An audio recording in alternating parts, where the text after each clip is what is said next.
Welcome to the Penny Bloom Podcast. Ain't another place that has got more bombast. Romp past your mom, dad's listening to Tomcats. Talking everything that make you sad. We don't want that. We're here to make you smile.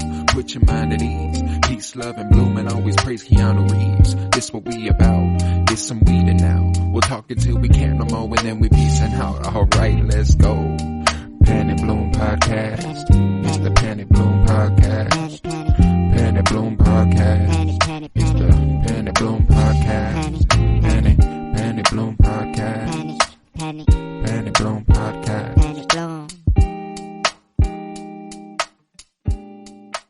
Bum bum ba ba bum bum ba ba bum bum ba ba bum bum ba ba da da da da da da. Welcome back. It's Fire and Bloom, a House of the Dragon podcast presented by us, the Penny Bloom Podcast. It is I, Colton Robertson, and I am joined by Joseph George. What's up, homie? Oh, what up, what up? Always a pleasure to be here. Oh, and it is always a pleasure to have you. We've got, I keep saying it, another banger on our hands. Oh, man. Not much happened, but what happened was some heavy stuff, man. Hey, some of the most emotionally riveting Game of Thrones storytelling we've gotten yet. And if you have any qualms with the pacing of the show and the way it's unfolded before us, I don't know, man. It feels like everything that was supposed to hit this episode should have hit for you this episode, regardless of how fast we're diving through the story. Now it's been over 20 years since the beginning of this story. At least 22, at most 26. I can't tell if it's been 10 years since the last episode, but, Rhaenys kicks it off with like, it's been 6 years since I've seen my husband, so I doubt he took to the stepstones immediately after his daughter's death, so it's, we've covered over 2 decades of story here. Man. Coming to this point, which is nuts. And, the running joke was that, like, Viserys is going to live another episode. He's going to, he's just going to keep going. We thought he was dead episode 2. Yeah. Dude just keeps on going. But actually, like, extending his life this long made this moment so much sweeter. Like, can you imagine if this was, like, episode 2 or 3? No. And they just sped that up so much, I don't know. It was so triumphant, because he's so weak and decrepit. Everything that happens in this episode with him resonates on a level that's just so much more meaningful because he's barely hanging on by a thread. And the thing that always blows my mind to remember is that Rhaenys is actually older than him. Wow. Because she was the oldest descendant, and it passed through her. It passed over her to go to the oldest male descendant. Those infections from the throne, man, they got to his ass, huh? Wow. Yeah. That one little dagger on the Iron Throne that has the little disease tip point on it. Got him. That gets every king. Got his ass.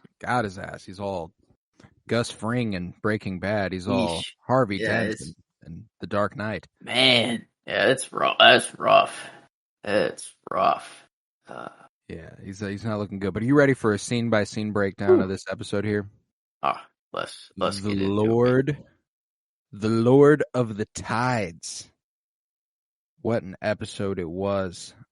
We kick it off down at Driftmark. I was like, okay, we're getting right into it. Rhaenys begins a narration about the amount of time it's been since we last seen Corlys. Hasn't been seen in 6 years. He's in battle in the Stepstones, and it's he led his men into an ambush and suffered a terrible wound to the neck and fell into the ocean, which it seems like a bad combination. Yeah. Feels like that's ripe for some blood loss, for some infection, for plenty to go wrong for you if you get your throat cut or your neck cut and then fall into the ocean. The fact that he is not certainly dead is impressive. Because man, oh man, that sounds bad. You think did he immediately die, but they're just playing it up as to be like, no way that he like could die this way? Like, is it assumed that he's dead? Like he's done now? Like See, my thing moving is forward, or he's due like home in 3 days. oh, that's true. They did say that. It's not certain. He's not certainly dead. It's likely. Vayman makes the point. Like, hey, I've seen blood fever take a soul far younger than his. So we need to be prepared for the possibility that Because man, when the ship does arrive, he's dead. yeah, I guess they're just making the decision just in case. It's not like they were like, oh, he's dead for sure. Let's make this decision. It's like, if he does die, we need to know what's going to happen. Nah, man, I don't want Corliss to be dead either. Like I was know, and like off nah, screen nah. too. Yeah, Like that's my completely thing. off screen. He's I not don't dead. know. That's like if he could be on the brink of death, have a last scene with Rhaenys or something, and then die, and then I'd be okay with it, But I don't think he's dead. I think he'll be alive when he arrives home after this, and he'll at least get a couple more scenes in because Steve Doosan has just been fucking fantastic as Corliss, and it would just be a shame for him to we kick off this episode after him being such a prominent character last week, and then it's just like, yep, he's dead. We keep like for some reason I keep thinking that we're gonna see the person that was healed of Grayscale for the first time. Like that was mentioned in the Citadel. Is that right? That doesn't sound right. Yeah, the Citadel's a place. Yeah. I think like it was mentioned that like, oh yeah, there was one person that was cured of Grayscale, and the practice, this was the practice that they did, whatever. But it's only happened one time. It only worked one time. I don't know why. Like I feel like that's gonna happen, but like, what was the report of Corliss that he was just fighting in the Stepstones? Yeah, he was fighting in the Stepstones. It's the war down there has renewed. He got a Corsair's blade to the neck and fell into the ocean. But yeah, the greater concern rather than the wound itself is the fever that followed. And Vayman warns that he may be dead by the time he gets home. So who will take the Driftwood throne? And though Rhaenys she's like, oh, I know, I've been doing just fine. I'm chilling on the throne. If you okay with that? And he's like, yeah, but no. That's not cool with me. It's supposed to pass to Lucerys. No, can't have that. So I'm gonna go ahead and take this shit when the time comes. Just wanted to let you know. My brother only cares for the history books, but what of the Velaryon line? And Vayman's like, hey man, I'm asking for your support. Frankly, I don't need it. The winds have shifted. The crown has good reason to take my side. Vayman said, I know war is coming, and I will promise to be at the High Tower's side when that comes. That's all he's got going here. He's like, if it means I'm the Lord of the Stepstone, or not the Stepstones, the Lord of Driftmark, fuck yeah, I'll do this. The Lord of the Tides. Yeah, I mean, for him, it's not bad. I don't know. I'd say as of right now, the Hightowers, like their side is much stronger. It's not until I think the end of the episode where we get a little egg, some more eggs in the works and stuff like that like Rhaenyra's side is actually gaining some strength. That happens here. We see Dragonstone. Oh, really? That's this early? It happens the second scene after this, because Daemon climbs down into Syrax's den and harvests 3 eggs. Damn. I have the theory that these are Daenerys's. Oh, fuck! They're not even gonna hatch. Duh. I don't think they're gonna hatch. Yeah, I think these are Daenerys's. They turned to stone over the years, and I think it'd be cool if Daenerys's dragons came from Rhaenyra's dragon. I think that'd be pretty kick-ass. I think it's almost certainly what Sick. happened here. But Sick. yeah, unless these Damn. eggs hatch, and then it's like, okay, well, fuck it. Because I'm assuming 2 of these eggs No. will probably go to Aegon and Viserys. Aegon the third, Viserys the second.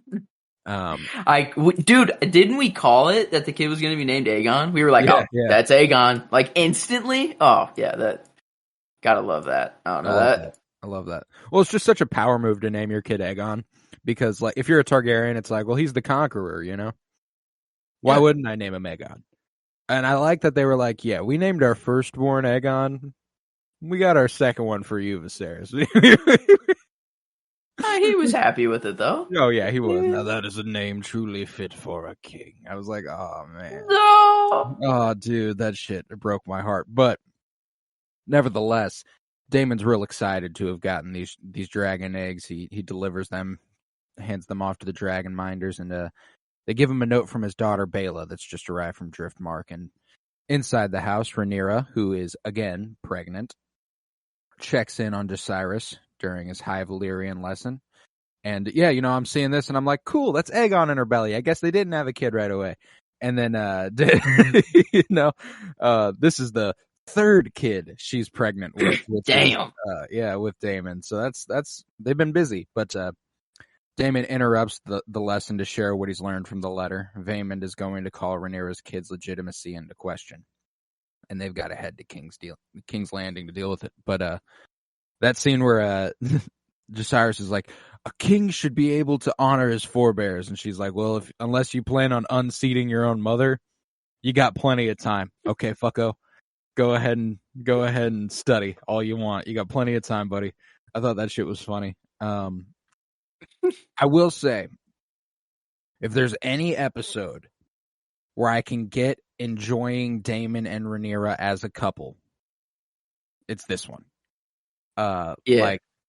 It is still weird to ship them, though. It's still so weird. I've been seeing lock screens of Daemon and Rhaenyra. Like, people that are like, oh my god, I need the iOS 14 or whatever they're on lock screen of Daemon and Rhaenyra. I need, they are so cute together. And it's like, I think you can admire the utility the relationship has for the show and recognize the way that it's done on screen, the way that the actors perform caring for each other.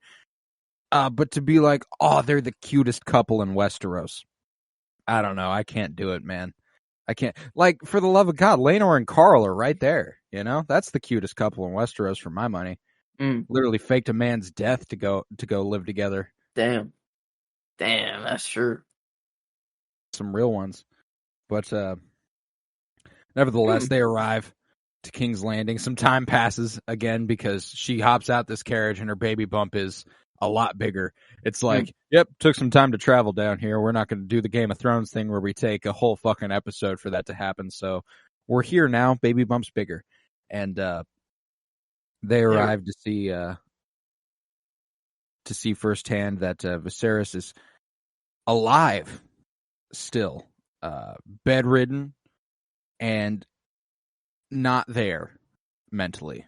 He's mentally, he's fading, and the princess and Daemon immediately head to her father's quarters and waste little time getting to what they need to be talking about.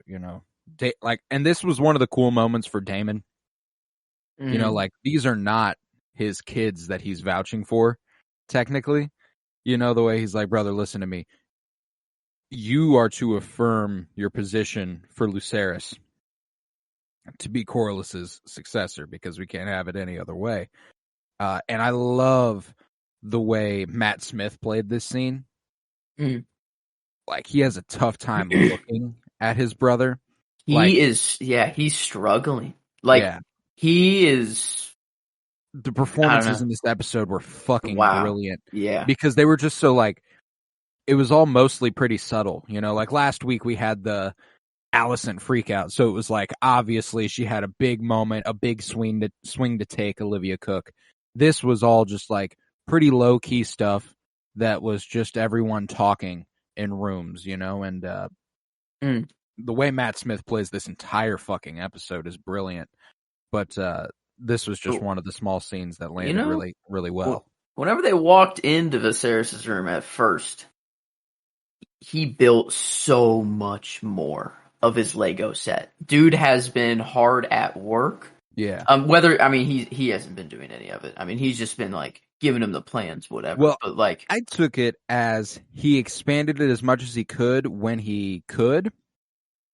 It looks like some of it's gathering like cobwebs. Cobwebs are everywhere, dude. Yeah. Like he hasn't touched. I have the feeling he hasn't touched this thing in a long time. Oh. Just a small little symbol of how everything's getting away from him. And like one of the things he built was like, I don't know, it was where he held his tournament. Is that like a permanent structure, or was that made like for that tournament? I'm not sure. That's a good question. Because he built that, and like it's just sad that like that's one of the biggest things like there, and it like turned out just to be such a terrible memory. Yeah, like I don't know. Oh man, just so sad. Yeah, man. Viserys is this was my favorite episode for Viserys. I think yet it made him very easily my favorite character of the episode. And the way Paddy Considine acts throughout this episode made him very easily my favorite performance of the episode. Yeah, I can't go to anyone else this episode. And that's what's crazy is that like I can absolutely see people going with other choices. This episode was so fucking strong. Like specifically Matt Smith is Daemon. I think it's Ewan Mitchell is the new guy who stepped up as Aemond. I could see someone going with him. He was cool. Weird. Yeah, he was cool. But oh yeah, definitely a prick. But nevertheless, I mean, shit. Emma Darcy again as Rhaenyra. Fucking killed it. What an incredible, like whenever she breaks down later when she visits Viserys at night and is like, you told me, I was like, I'm supposed to take this on and I don't know if I ever wanted it. Like she was like the toll is heavy, or the what is the it? Burden. The burden, of he who wears the crown, or she who wears the crown in this case. Heavy is the head that wears the crown. Man. But no, I don't think I was trying to think if there was, because the performance is going to Paddy Considine. Considine. It's going to him. He's getting the performance for sure. But I was thinking if any other character could take the spot. And you know what? That's much more open. But I don't know, man. Just him in his last moments at that dinner and stuff. Like, yeah, I had to. His triumph in making his way up there for Rhaenyra. Like, it was such a great episode for him. But we'll get there. After Daemon gets straight to business, Rhaenyra is like, well, let's rein it in a little bit. I appreciate you, Daemon, for looking out for my kids and stuff, but we got some people we want to introduce to you, Viserys, and she brings in twin babies, Aegon and Viserys, who, understandably so, are a little frightened by their grandpa and uncle, their grandpa uncle. Their uncle grandpa. God, I don't think of these things until, I just thought of him as grandpa until now. Well, one thing's for sure. Daemon is his own nephew. Wait a minute. Daemon is his own nephew. Nephew-in-law. He married his brother's daughter. Oh, wow. Wow. Yeah, so Daemon's his own uncle and his own nephew. That's unbelievable. Yeah, just quite the dynamic at play here with the incestuous stuff. But Yeah, it's hard. It's hard. You gotta really I gotta really put it out of my mind to be okay with some of the stuff I'm watching on screen. You know what I'm saying? I gotta be like, Uh, I'll forget about that for a yeah, bit. and What if it's like the thing is that Matt Smith doesn't age throughout the show whatsoever. no. Like in real life, like Rhaenyra was a little girl too. Like he watched her Yeah, grow she's like up. 35 now. The first time they even showed hints, she was 15. Not cool, Damon. Gotta But ship them though. Gotta ship them, man. oh, I They mean, are I so guess. cute Shit. together. Fuck. But Alicent is delayed on her way to greet the new guests by a knight who alerts her to some bother in Prince Aegon's apartments. And anyone, hopefully, who previously liked Aegon will watch this episode and now not like Aegon. Yeah, I sure hope that's the case. these kids suck, and it makes sense because Alicent is the mother, and she's probably not the best to her kids. Yeah, and the way that this episode plays out, it's like, it just breaks your heart to see the parents kind of mend their relationship, but they've already instilled such a hatred in their kids that they won't be able to get past it. You know, Ooh. we thought the kids were innocent in all of this, but now it's going to be the kids who instigate it all. Yeah. It was an interesting twist at the end there. I'm like, wait a minute, it's actually going well here. I'm like, I thought Blades, I thought people were dead. I'm like, this is where it goes down. I'm thinking, right. and I'm like, oh, it's taking a good twist. But, no, yeah. This part fucking sucked. I was like, fuck Aegon, for life because, a servant sobs to Alicent saying she delivered wine to the prince's room, that she didn't even see him. And it's not outwardly said, but very, very obviously implied that Aegon sexually assaulted her. Mm-hmm. And Alicent, and this was, I was like, fucking finally, Alicent shows any ounce of humanity here. I mean, she showed some humanity last week, you know, the whole envy and jealousy and why do you get to do whatever you want and I don't? So I don't want to dismiss Alicent's humanity. I think a lot of her responses to things are extremely understandable. They're just a little out of pocket. This time though, I was very happy to see that she at least started by showing her compassion, saying that she believes her, but it's incredible. But it's not her job to do what she believes. It's what others might believe. She does a little bit of light victim blaming and subtly threatens her a little bit more. She puts a bag of coins in her hand and force feeds her some moon tea. I think she showed her some humanity because she knew that she was either dead because of the tea, because we heard earlier in the season that if it's not prepared, exactly right, then it's very dangerous, and I don't think they really care about this at all. I think they know it's gonna kill them. Honestly, I don't think it's really ever worked. And even if it does, then cool. But I think, I don't know. I think you feel like it is implied that she kills this girl. It was I'm giving you a hug because I know you're dead, and I know you're not going to show up to work tomorrow, and then I'm going to have to hug the person who calls. Where is this person? Oh, well, it's. I feel like she has done this before. Gotcha. Is the feeling I got.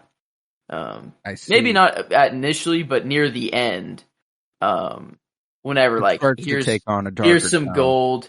Here's some gold. Well, see, it was the gold that made me, and the fact that we never get any confirmation that that's what happened. I think it was just I took the hugging of the next servant girl as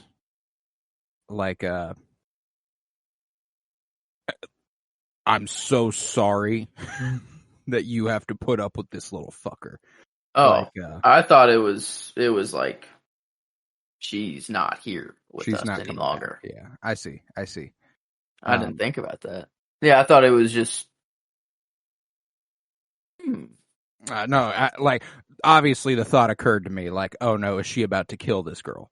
But the lack of confirmation, the fact that she does give her a bag of coins, it kind of felt open-ended. Like, I do think you're right. If she dies, she dies. And I think that's kind of just like, that's kind of the attitude about it. But I don't think we really get any reason to believe one way or another that she did. True. Or that Allison stuck around long enough to know whether or not she did.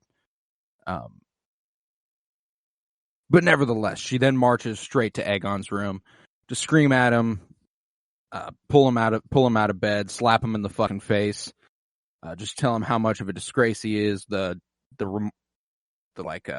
shame he brings upon her and his wife Helena, his sister. But of course, Aegon shows no remorse. He's a complete and utter fuckboy, and in fact, instead of showing any remorse, he goes, "Aw, poor me. Aw, poor me." Starts crying. "I'll never be good enough for you or Viserys. Well, if you keep doing shit like this, you won't be good enough for fucking anybody, Aegon." Damn. Yes, dude. I don't know.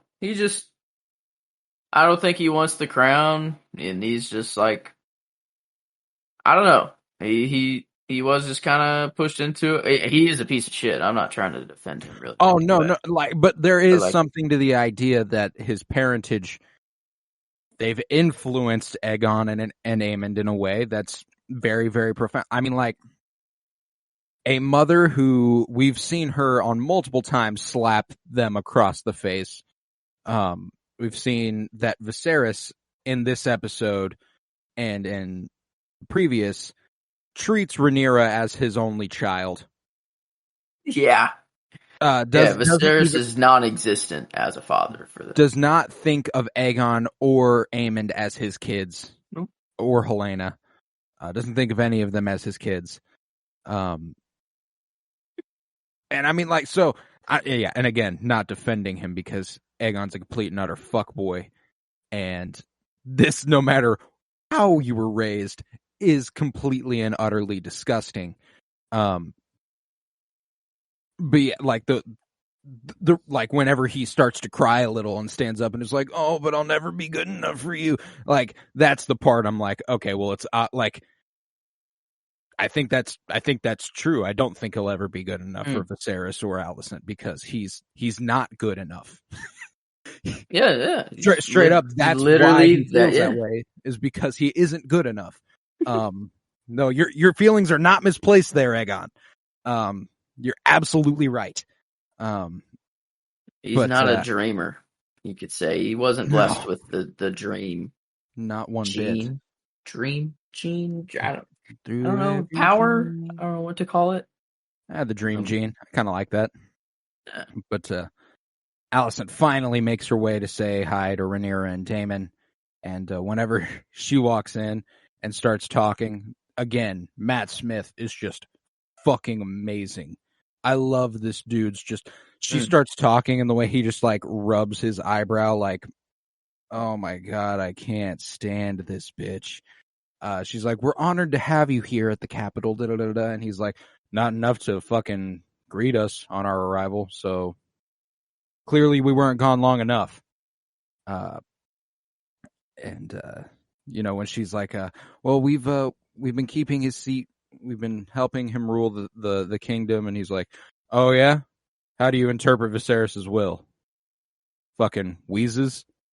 Like, I was like, okay, Daemon, go off then. But Rhaenyra being like, yeah, y'all been feeding him milk of the poppy, keeping the seat warm and shit. I see you, and but she's like, you can't even imagine what it's like whenever he's not on milk of the poppy. He's suffering.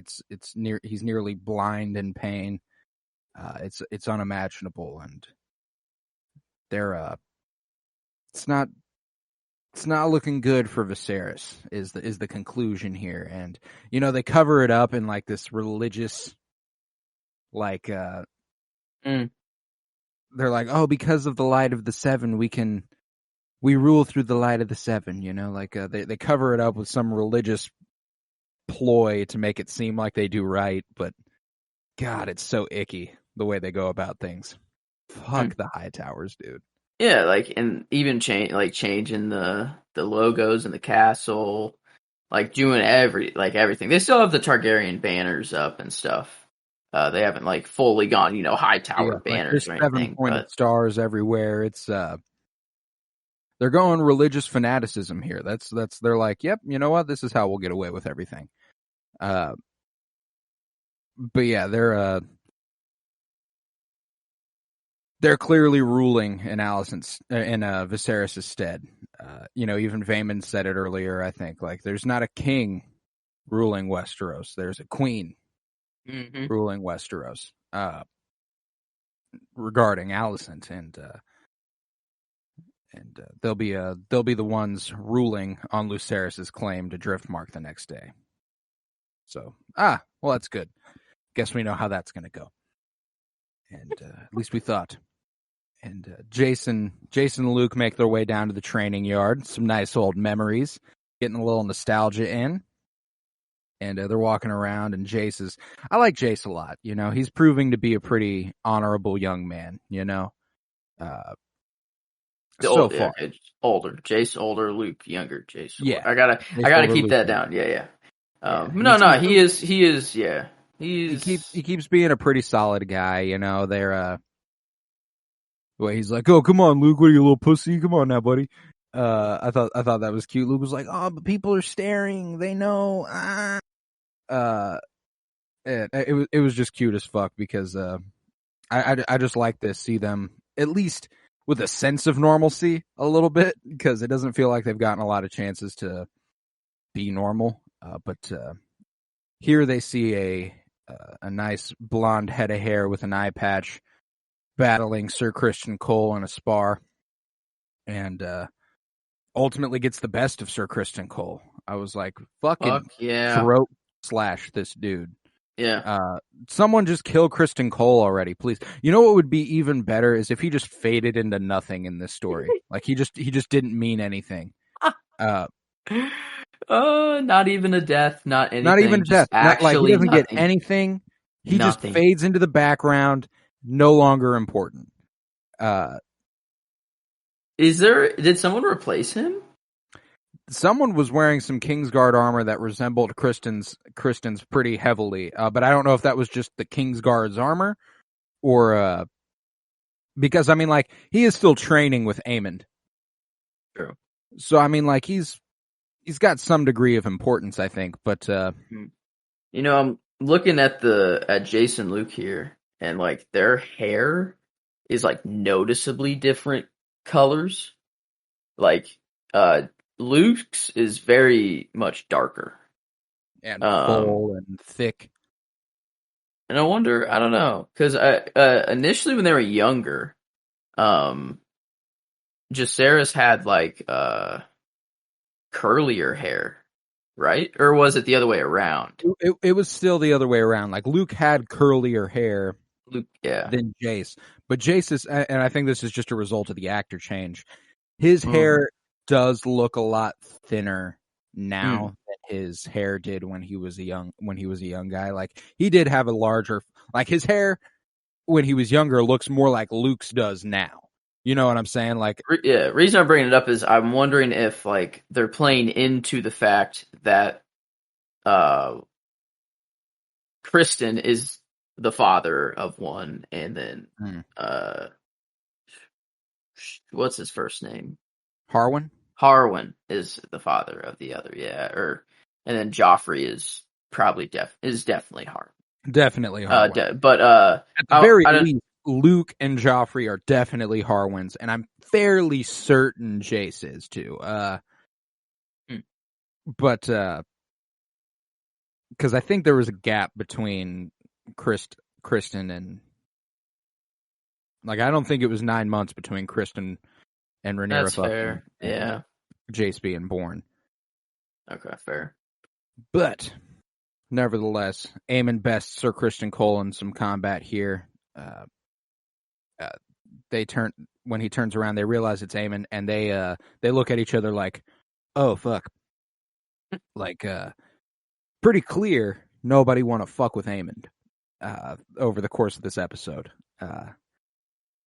And I love that Criston Cole was like, "Hey man, good job. You'll be winning tourneys in no time." And he's like, "I really don't give a shit. Get the fuck out of my way." Oh man, yeah. I just love the Criston Cole slander. Anytime he just got embarrassed in front of everyone. It just keeps getting put down. Like he just deserves it. Keep it rolling. You know, Aemon's a dick and all. But in this way, in this focus, when he focuses it, you know, just when his sights are on Criston, it's okay. Yeah, I'm perfectly Anything goes, man. Yeah, I mean, like, anybody out there can be as big of a dick to Criston as they want, and I'll highly invite it. I mean, Aemon, though, he took Vhagar, and he did not look back. This dude has been riding that, and he, like, I don't know, he's kind of badass. Like, he's kind of, I think... he's an absolute dick, but he's kind of badass. He's Daemon. And this is the early Daemon age. Well, I think he's trying to be Daemon. He admires Daemon, dude. Yeah. The way, like, in Daemon, like, I think knows that. Mm-hmm. And even, he knows he's like, oh, I'm even past that now. You know, I still do Daemon shit. But, like, I'm not like that anymore. I've matured a little bit. Yeah, right. You know? I don't know. Their dynamic is really, really cool. I don't know. I feel like Aemon is gonna join the side of Rhaenyra and Daemon, and oh no shit, like no betray, shit. be like, you know what, like fuck, like I don't know, Alicent, she's not a Targaryen. He feels like he's more of a Targaryen ride or die, you know, blood like sort of guy, and Alicent is just going away from that. You know, yeah. It's interesting. I've taken Aemon to be sort of rogue. Yeah, devoid of all of it. Just kind of like, fuck the Targaryen name. I don't give a fuck. I'll do whatever I want to do. You know, because what we see later on in the episode is Aegon backing Aemon up, but like if Aegon were to throw the first shots, would Aemon back Aegon up? You know, like that's kind of the thing. Like, because whenever Aemon gets punched by Jace, Aegon doesn't hesitate. He pins Luke down to the table and is like, "Yep, fuck yeah, let's get this shit on." You know, like True. But it'd be interesting to see if Aegon started some shit, if Aemon would like come to his aid, or if he'd just sit back. Because I think Aemon sees Luke and Jace as not. They're just bastards in his mind. They don't matter, like in his mind. So I think like he's like, yeah, they got they got lucky. You know, they'll have a nice life, but like they're not of any. I guess no, I don't know. They do have Targaryen blood in them, so he would care a little bit, I guess. Yeah, true. Okay, it's when it comes to some of these characters, it's impossible to determine whether or not they give a shit about anything. It's not really black and white. They give a shit about things whenever it benefits them to give a shit about things. You know, that's kind of it's kind of how this show goes. The only people who like I genuinely can't.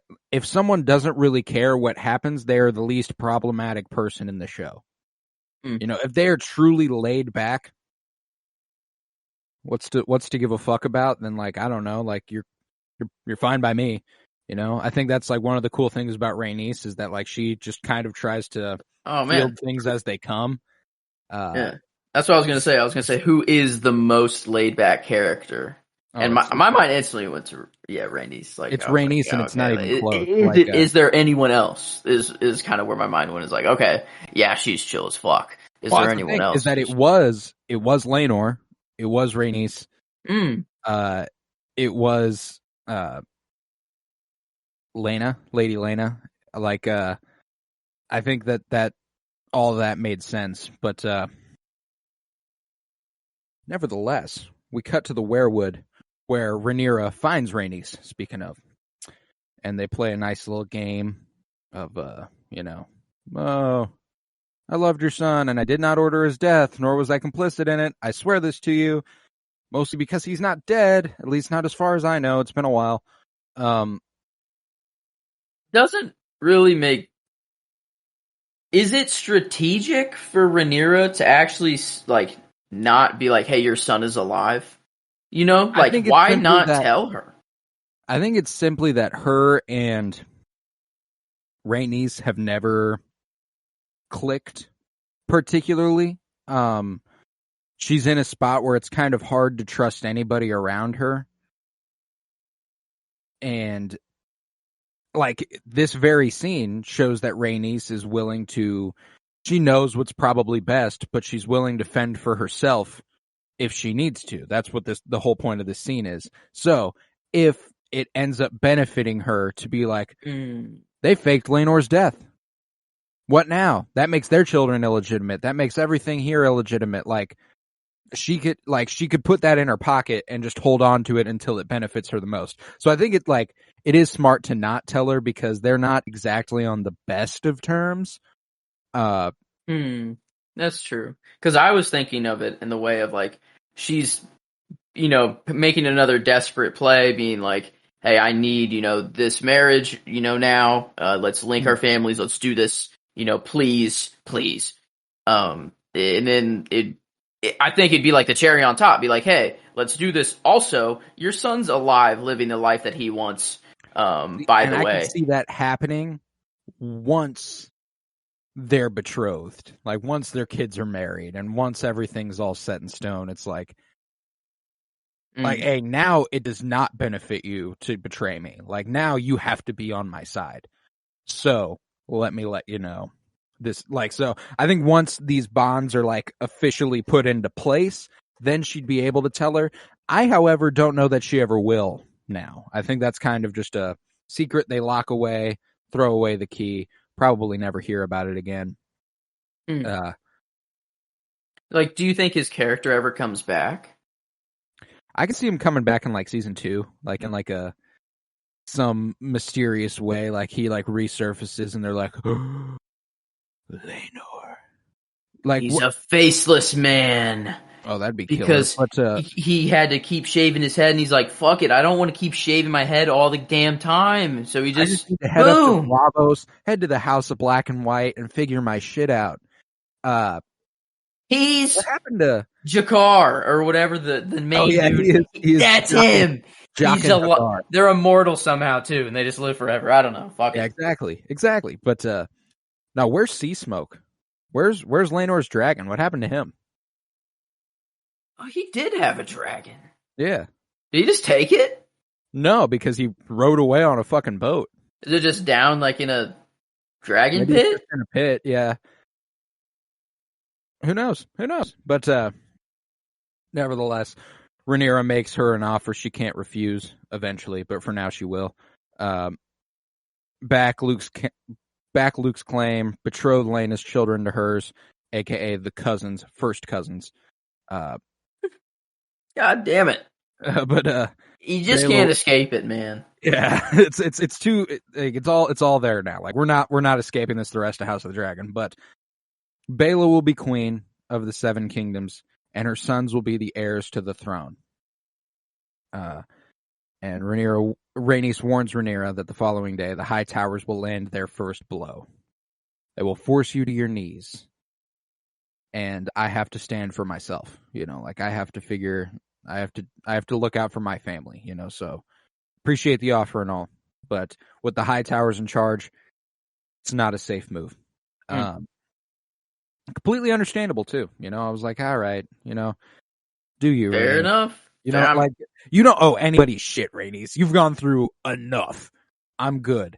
But that night, Rhaenyra sits at her father's bedside, crying as she laments the burden of being the heir. You wanted me to unite the kingdoms, but in naming me your heir, you divided them. what the fuck, Dad? She's like, if you truly want me to be the heir, then I need your help. I need you to back me, and I need you to help us succeed. But he's all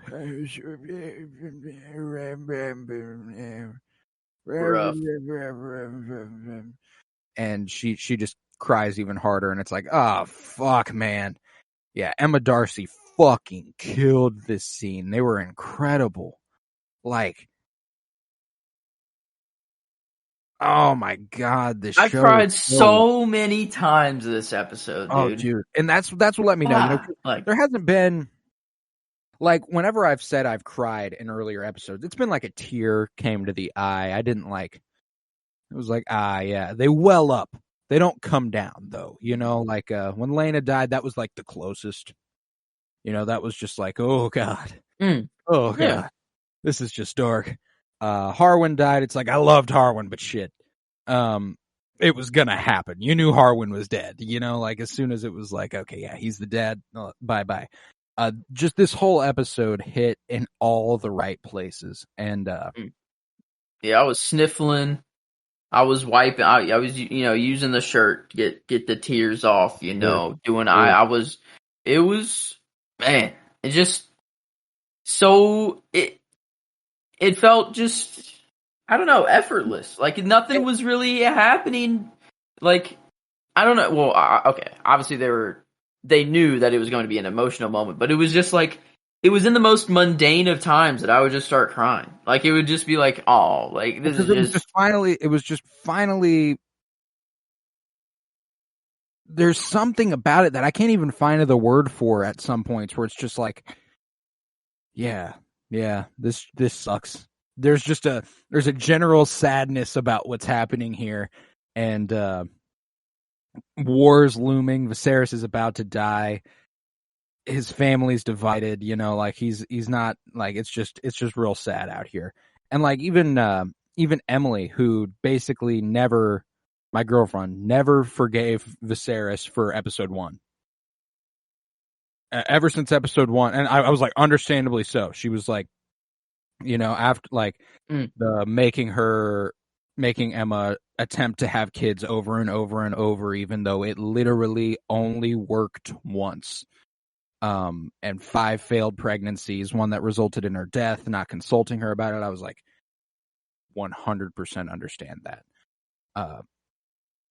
So she's been begging for Viserys to die week after week. She's been like, when is this motherfucker going to die? And even her this week got a little like, oh man, like this is wow.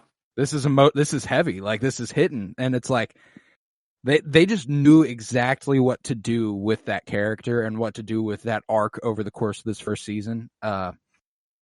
This is shaping up. If they can just anchor these last 2 episodes to be one of the best seasons of Game of Thrones ever, and that's I never would have expected that, just given that we came off such a low point in the eyes of many in season 8 of Game of Thrones.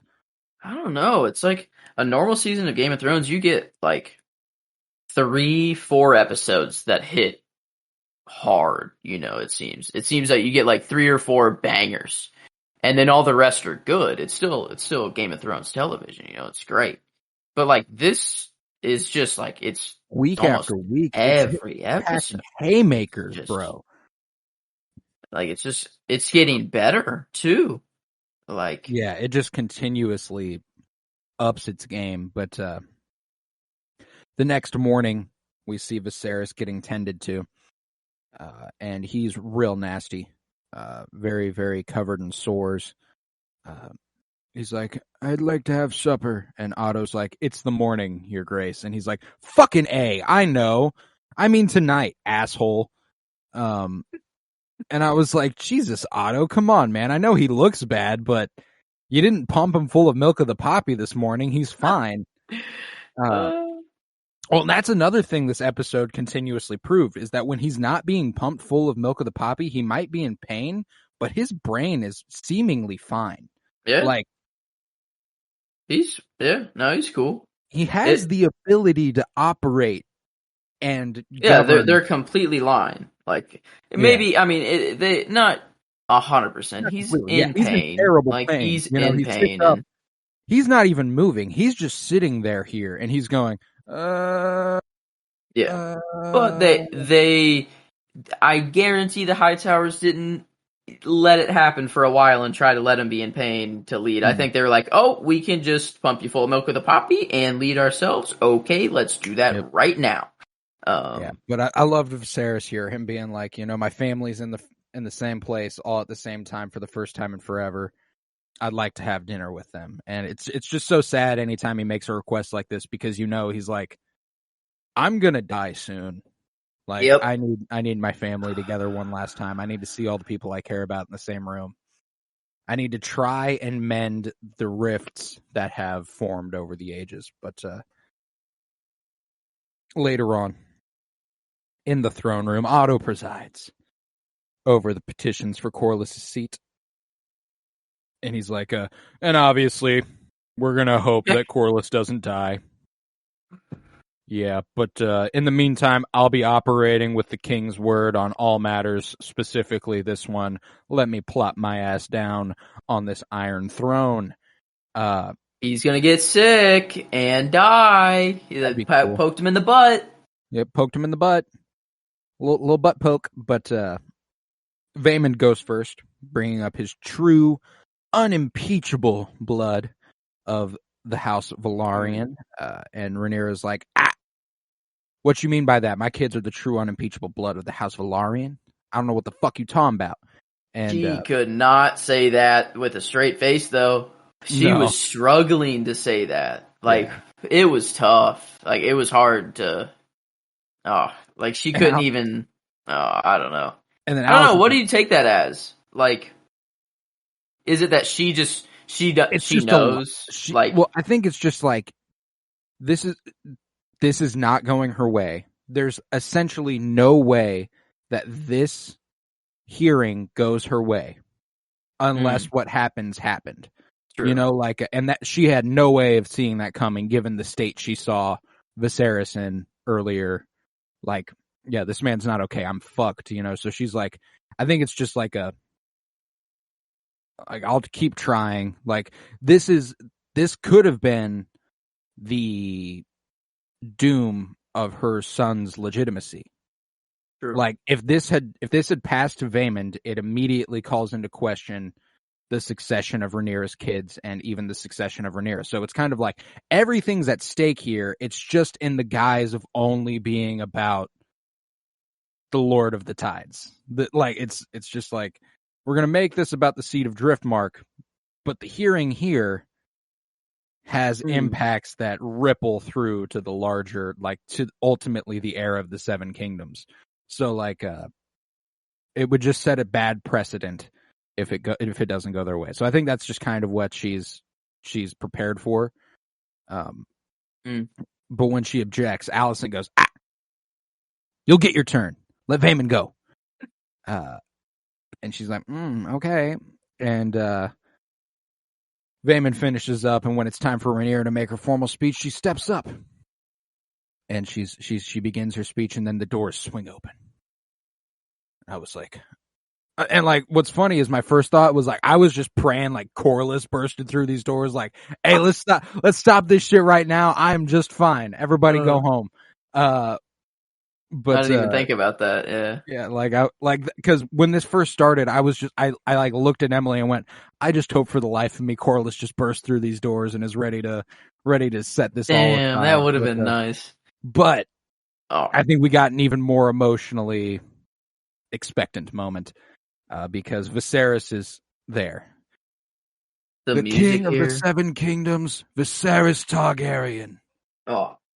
Ruler of the Rhoynar and the First Men. And he the slow theme too, the violin or the cello, whatever. I don't know which the way that the camera like slowly zooms on Rhaenyra as she's like, oh fuck yeah, this just got better. And oh my god, this scene was so well done because it takes like a minute and 20 seconds for him to get from the door. It's a while. it takes a while. So like you get to sit with him, sit with everybody's reaction. Otto like get up from the throne and be like, "All right, I'm gonna step on down." And Like having Rhaenyra right in the middle, and him like walking, like I don't know. I saw that apparently that it was a mistake that Rhaenyra just so happened to be like perfectly centered with the throne, and it looked like Viserys was walking towards Rhaenyra and not the throne initially for some, I don't know.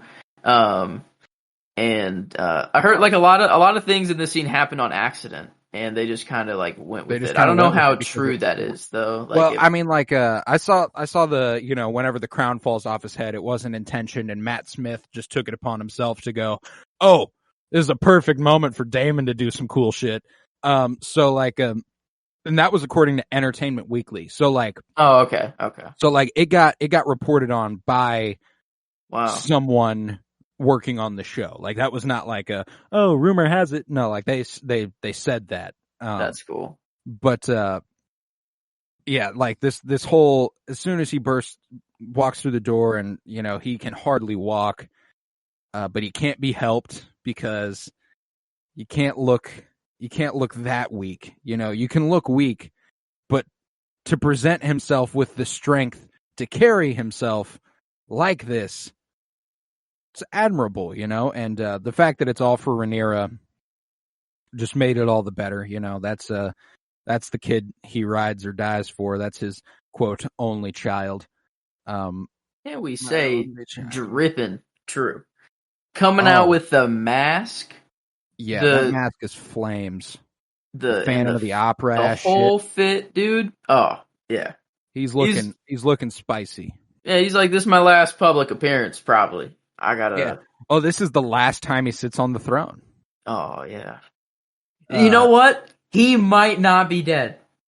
That's the thing. No, he's dead. That's the thing. No, that we thought he was gonna die every episode, and okay, no, he's dead. I mean, he's dead. He's dead. He needs to be. If he comes back, I swear to God, like, I swear to God, if he's not dead.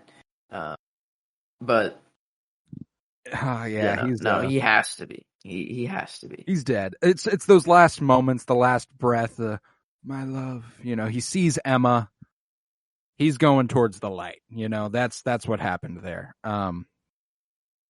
But nevertheless, he's leaning heavily on his cane. He's wearing a golden mask that covers half his face, some real Phantom of the Opera ass shit, and he rebukes all help. He's like, get the fuck away from me. I will not be needing help to get up to my throne. And tells Otto to get the fuck out of there.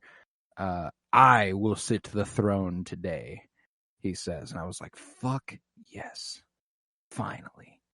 And, you know, the crown falls off the king's head as he limps up the stairs, and someone steps forward to pick up the crown for him, and he goes, I said I do not need help. And then he looks up to find Daemon there. And this is the only person he is willing to take help from. And I was like, oh man, they just know what we need, huh? Like, this was another moment. I like the whole time tears are welling in my eyes, because I mean, like, it's not just the scene, you know. I think if this has a different score behind it, it might not hit the same. It's the fact that like the music swelling the way it is, the camera's being worked the way it is, like everything is just, it's just hitting on all cylinders, and it's perfect. You know, he gives him the last steps up to the throne. When he sits down, Daemon places the crown atop his head. And I was like, oh, just there's so much behind this little part where he puts the crown on top of his head. You know, like he's talked a lot of shit. He's questioned his ability as king. But I think that him coming out like this was enough for Daemon to go, you know what? Yeah, that was some king shit. Let me go ahead and place this atop your head. But I don't know. I saw someone have the idea that like he's been the true king during this. Like Alicent, like it's Viserys is the literal king, you have Alicent being the acting queen, doing everything, but then Daemon is the one who's actually been like pulling the major strings behind the scenes. Like he's the one who started the fighting at um the whatever with Stepstones? Stepstones. Like started that. I mean, he initially won Oh yeah, whatever. Damon is far and away the most important character on the whole of the story, I think. Like, as far as impact around the kingdoms, this man has not fucked around, you know? I think, like, that's why it was so interesting to see him in, like, Pentos, is because it was, like, a step back. Yeah. He was completely removed from everything. Being Daemon is so weird. You expect him to be involved in everything and getting into shit and causing trouble for everybody. And for him to take a step back was so interesting. But I also saw the perspective that Daemon's using his brother in his last moments to kind of get his way. So like kind of showing him love and being like supporting him up those final steps, because he's just like, oh yeah, now this is going to go our way, you know, like and I could see that too. I don't think there's like again, this is an extremely gray character. I don't think there's anything black and white about this. I don't think this is a purely well-intentioned, oh, I love my brother and I'm going to help him. I think there's elements of that. I think there's elements of, oh yeah, this is about to go our way. Let me go ahead and show him some love. Maybe that's why he went away. It's because he thought Viserys was going to die and he just didn't want to be there when that happened. Like, because like he's like, he was affected by him, like just seeing him. It was hard for him. Well, that scene earlier where he talks to Alicent for the first time, and Alicent's like, the King Viserys's condition has worsened since you last saw him, and he goes, huh, like, yeah, no shit. It's like he's just. I think this was the first time he's come to the way that Matt Smith plays this, it could have gone the complete opposite direction. I think that with the writing that's laid before us, pure dialogue and actions, it could very well be taken out of context as just him doing things for his best interest. It's the way Matt Smith looks at Viserys. It's the way that he acts off Rhaenyra, and the way that he just has chemistry with everybody who touches the screen. Like, I've never, I watched some Doctor Who, not enough to be like, extremely well informed on it. I watched Last Night in Soho, which I was really impressed with him in. I never watched Morbius or anything. What's interesting is I watched this, and he is Daemon Targaryen. I feel like he's not acting. Do you know how hard it is to be such a presence on screen, to be such an obviously fictitious being, and me go, yeah, he's probably just like that. I know he's not just like that. That'd be fucking nuts. But that's what's crazy, is that like in those moments he just immerses himself so effortlessly. Yeah.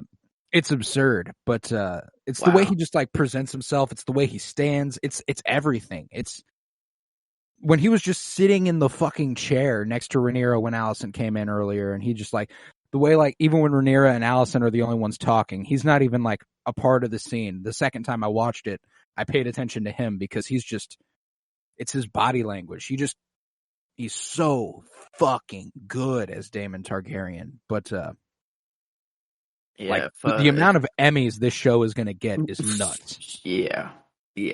I saw. So the memes of the show, God, man, I don't know. I love. It's such a big show and so ripe for memes, and like the chocolate, the like chocolate spine. Sitting on the wheelchair has been used for Viserys. When they first invented chocolate. I saw like that girl was sitting in the wheelchair and just had like 3 Emmys, just like chilling with him, and then like had like the crown and like the half mask on that Viserys had. Like, I don't know, like I just it's crazy that like so many people watch it right at 8 or whenever it comes out for them, like people watch it right when it drops, and it is like instantaneous. You get on Twitter, there's something already. Like, oh yeah, it's appointment viewing for a lot of people. yeah. Like you see like the people videoing the outside of a building, like seeing like all the windows change like colors like exactly at the same time. Like I don't know if that's an old video and that's just like they're saying that it was for House of Dragon or whatever, but like I read that happened week 1. Yeah, like that was I don't know, episode 1. that's pretty sick. Like, oh, super fucking cool. Like I absolutely love that shit, and the show's just having already a huge impact, and it's only going to get bigger and bigger as the seasons proceed. But yeah, Viserys takes the throne here, and he looks like shit, but he immediately presents himself as quite lucid. yeah. You know, I must admit my confusion. Yeah, it's like what the fuck we doing here? Why the fuck are we talking about a succession that is already successed? And he started like that. I must admit my confusion. I thought he was going to be like, I know I'm old and I don't know what the fuck I'm doing. Like, I thought that's what he was doing at first. I thought so too. I thought he was going to be like, yeah, obviously I'm an old guy on the brink of death. I've been in my bedroom for the past, I don't know how long. I don't really know what's even been happening out here. But then he's like, nah, what the fuck are you guys doing? No, what the fuck going on here, man? King shit, dude. Dude, favorite king ever in Game of Thrones history. Oh, I think it's got to be so. I don't know. Maybe that's a bold statement. I got to think about that maybe a little longer. Well, but, just on screen, you know. I mean, like, it depends on how you define king. You like mean king of the 7 kingdoms who sat on the Iron Throne? Because yeah, sure. But if we're going king in the north or anything like that, you know, I think I end up having to go Jon Snow. But like, true. I think if we are dealing with the people who have sat on the Iron Throne, we look at Viserys Targaryen, we look at Robert Baratheon, we look at Joffrey Lannister Baratheon, we look at Tommen Baratheon, and Cersei Lannister, briefly Daenerys, and then Bran. Wow. I think as far as on screen being the king, I think it has to be Viserys. Like for me anyway, like you want to know something sad? I think I know the Game of Thrones line of succession more than I know the presidents of the United States. Like the order. Right. I am way more confident in naming the kings and queens of Game of Thrones anthology than I am like the last 7 or 8 presidents. Yeah, honestly, I'm not really that confident whatsoever. Like the Bushes and Clinton, it gets confusing a little bit, man. Like I think I could tell you which of the presidents were the last 7 or 8, but like when it comes to like the first 4, it's like I don't know. They could have come in any fucking order, buddy. Yeah. Man, because I know it was like Bill Clinton, George Bush, Barack Obama, Trump, Biden, but like right before that. Isn't there a Carter in there somewhere? He was a little bit before them. Is that way? No, not way before them. He's still alive. He's still kicking. Or at least he was recently. I don't know. Maybe he's died by now. Jimmy? Yeah, Jimmy Carter. But I mean like Reagan and Nixon. Yeah, he's kicking it. He's 98. Holy fuck. He's on his Viserys shit right now. Yeah, he's covering half his face because it's rotted to nothing but bone and flesh. But some pretty powerful symbolism is put forth not only in this scene but the dinner scene later. On Viserys' left side, when he's sitting on the Iron Throne, is Rhaenyra, her kids, and Daemon. And on his side, that is covered by the gold plating, is the Hightower family and Aegon and Aemond. And it's just like another example of him turning the blind eye.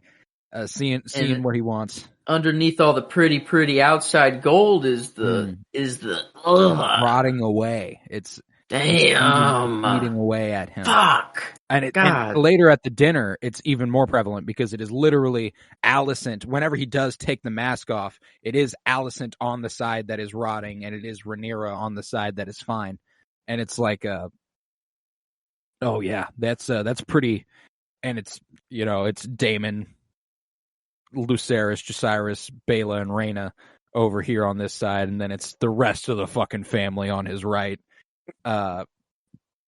So I think they just kind of made it perfectly clear what's going on here through these little visual cues. But, he calls for Rhaenys to speak, because who is better to speak on this than the only person who should be able to speak on this? He's like, I don't see what the fuck we're doing here if we're not bringing Rhaenys to the front. And when she does, she says, we're like, okay, what's it going to be, Rhaenys? You going to make the claim for yourself, or what the fuck going on? What are we doing here? And then she goes, you know what? You're here. You have the power to make this choice now. Corlys's plan is that Lucerys takes the Driftmark throne, and Rhaenyra has just proposed to me that her boys be married to Daemon's daughters, and that I'm heartily agreeing to that. I'm very excited for that. I had no doubts about it. There's never been a doubt about it. This was always the plan, she says. And I was like, fuck yes, thank God. And Vaemond is pissed. He's not having that. Not very happy about this news. He immediately challenges, saying he will not allow this breaking of tradition. And Viserys goes, you won't allow it? Remember yourself, homie. I'm the fucking king. You're the second son of Driftmark. I don't want to fucking hear that. And he's not really a nice old man, He was. Hey, when it comes to his family, he's not going to let them be questioned. He says, you ain't going to fuck around like that. And he turns, he goes, that is no true Velaryon, pointing at Lucerys and yelling. And he says, that is certainly no nephew of mine. He continues to rant. And he ends with the declaration. Her children are. Daemon goes, say it. Do it. That's all he needed. Oh, dude, I loved when Daemon went, say it. Yeah. He whispered it to him, like, oh, you say it and I get to kill your ass. Yeah, literally. Legally, that's all he needs. Yep. And he knew he was dead. He looks Daemon in the eye, he smiles and goes, you know what? Yeah. Her children are bastards. And she is a whore. And the audience gasps. It's like, oh God, oh my stars. No, he did not just say that. And Viserys, weak as fuck, rises, pulls his dagger, and is like, I'll fucking gut you. He says, I'll cut your tongue out for that. But he's on the brink of death, and this brings him to stand and draw a knife. That's a meaningful offense. But then, all of a sudden, Vaemond is missing the top half of his face. And he can keep his tongue. I was waiting for a line in the episode that was my favorite, and holy fuck. Yeah. He can keep his tongue.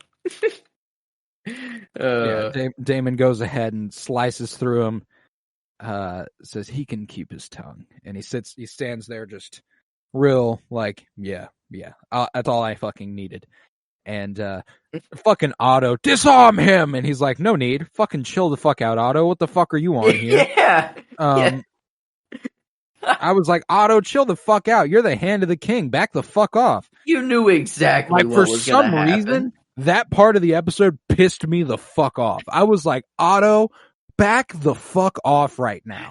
You have no fucking say in what's happening here. This is a matter of Targaryens and Velaryons. You're a fucking Hightower. Get the fuck out of here. Damn.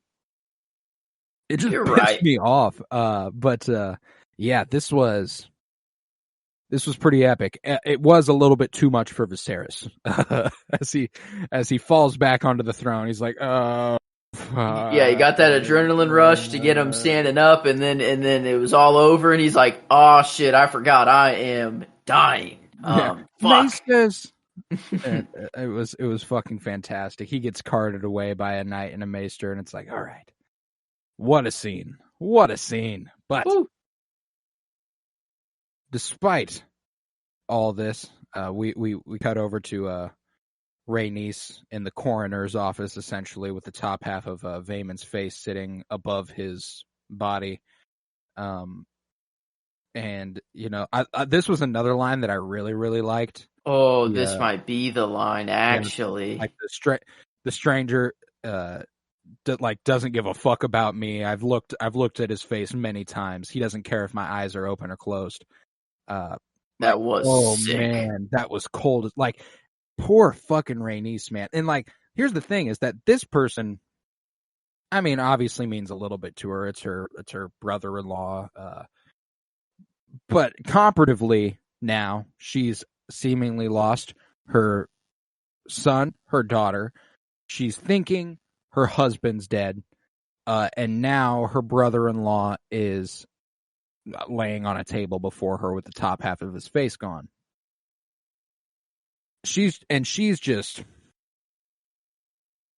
standing there, man. She's just like, I don't know, man. At this point, she's like, all right, who else? You know, she's like, I don't know. Is she going to go crazy? Is she going to hold it together, you think? Or like, that was what was funny. In that moment, me and Emily looked at each other, and I was like, she went, I hope she just hops on a dragon and starts burning motherfuckers. You know, like I was right there with her too. I was like, for real, she's earned it. If anybody in the show has earned the right to go ahead and just, you know, like when they were sitting at that dinner, I thought it would have been awesome if like dragon wings started flapping outside and then it just, and then she just burnt all of them. You know, like Rhaenys is the queen. The show's over. You know, that would have been epic. But you know, obviously, I didn't actually expect that. But if there's any character I'd be okay with doing that, it'd be Rhaenys. Damn. But nevertheless, and like that part of the episode also had my favorite shot, where you know she's surrounded by the little flames, the little candles behind her, and they're kind of blurred out, and it's just her face, and she. Another just killer performer in this. Eve Best, just absolutely brilliant as Rhaenys. But after this, despite all the death and the decapitation, the dinner Viserys wanted is going to happen. He gets carried on into the feast, and he takes his seat. I like the way we open the scene with a shot of Alicent and Rhaenyra on opposite sides with a giant gap between them. He sits before them. How good it is tonight to see you all together, he says. And it's kind of Godfather-like, you know. He's like, how good it is to have all my people together in one room. Look at all these faces. All these faces of the people I love. It's the family. It's the family. But yeah, he stands up to say it too. You know? Oh yeah, he was ready. He's we've seen a lot of strife in our years, but yeah, he's killing it here. This was the scene that just anchored it. Paddy Considine, best actor of the episode, favorite actor of the episode. I mean, holy shit. He stands up to toast the kids. Okay. I was thinking of a name. I feel like this scene deserves a name. The Last Supper. Yeah, I don't know. I don't know. That's the thing, is that there have been episodes where I felt like it needs a name for something that happened in the episode. Like it's that major of an event that happened in the show, like the Green Wedding, with Alicent's, her strutting out. And then we have, Harwin and, Lady Lena dying at the same time. I feel like that deserves, like, some fire name, which I haven't really landed on anything there yet. Now here, like, this Last Supper, like, I don't know. It's just one thing after the other. Yeah, it's all major moments, man. That's what's so awesome about this series is that there's nothing that's unimportant, you know? It's all super big moments. And, he toasts to the kids and their achievements. We're going to join the houses Valarian and Targaryen. They will marry. It will be a joy. He says how much he hates how the distance they've all grown from each other. And, he's nearly in tears. He removes his mask, revealing an empty eye socket on his right side. Tonight I wish you to see me as I am, not just as a king, but your father, your brother, your husband, your grandsire, who may not, it seems, walk for much longer among you. And I was like, oh, fuck. And, he exhorts them to set aside their grievances. It's like, please, set this shit aside. And just let's tough this shit out, man. Please be nice. Whenever he said, if not for the crown, then just do it for this old man. For the sake of this old man who loves you all dearly. Goodbye. I was already crying. This was his. Fuck. I don't know what's happening. Oh no! But I can't help but feel like it's my fault. Oh. If you're gonna do anything, just be kind. He went full Wayman Wang in this scene. But man, this shit hurt. For the sake of this old man who loves you all dearly, and he sits exhausted, and this is, for the first time in a while, a very genuine moment between Rhaenyra and Alicent. Rhaenyra stands, raises a glass to Alicent for her steadfastness and loyalty to the king.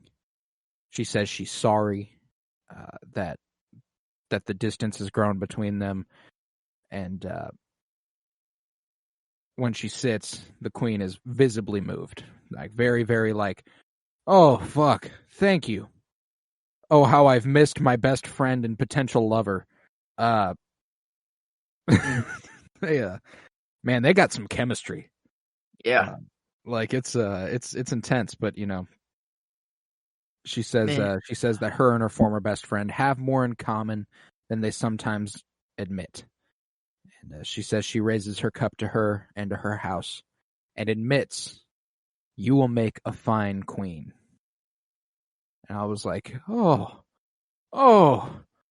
fucking finally, thank God.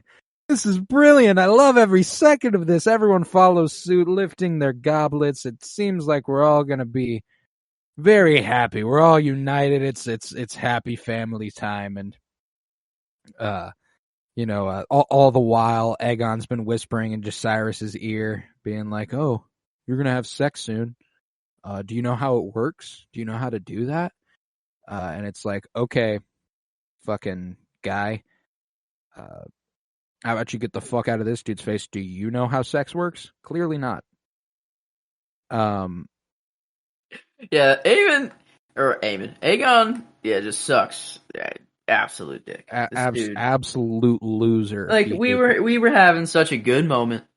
Viserys is, he thinks of himself as like a failed king, but here, this is like one of the best things he's done. It isn't like, it's a simple sit down dinner with everyone. That's it. Undoes 15 to 20 years of strife in one dinner, but the damage that Alicent and Viserys have done unto Aegon and Aemond is too much to overcome. It's too instilled in them that they are to not like Jaehaerys and Luke. Yeah. They can't, like, Aegon's sitting there, he couldn't give less of a fuck about what Viserys is saying. You're right. That doesn't matter to him.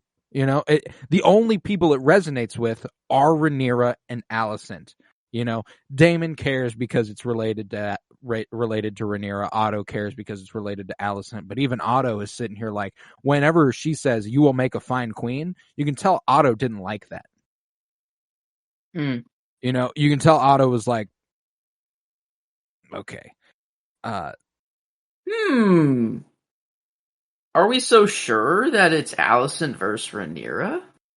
Like, are we so sure that is the dynamic here? Like, I think it will be again. Yeah. like, is it? Yeah. Well, I mean, like, I think it'll be more just Cyrus. The kids, yeah. I think it'll be more just Cyrus and Lucerys versus Aegon and Aemond. Like, I think that's more what we're looking at. It's just that what automatically comes with that territory is Rhaenyra versus Alicent. They're going to stand by their kids. They've made that perfectly clear the whole fucking time.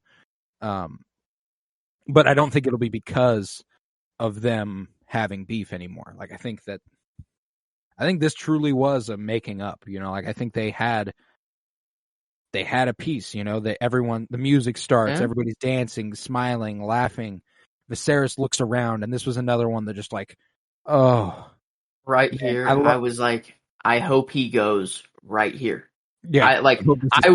I was hoping for it. I'm like, he's looking around, everything is going great. He's like, in his mind, if he dies right here, he's thinking, oh, dude, I was like, please go. I was begging for it to happen.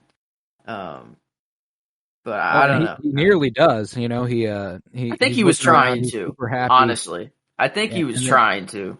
And then he just like collapses over in his chair. He's a sleepy boy, and he gets carried on out mid-meal, and they carry him on out, and then a roasted pig is brought out and placed directly in front of Aemond. And Luke can't help but laugh as this recalls the prank they pulled on Aemond so many years ago.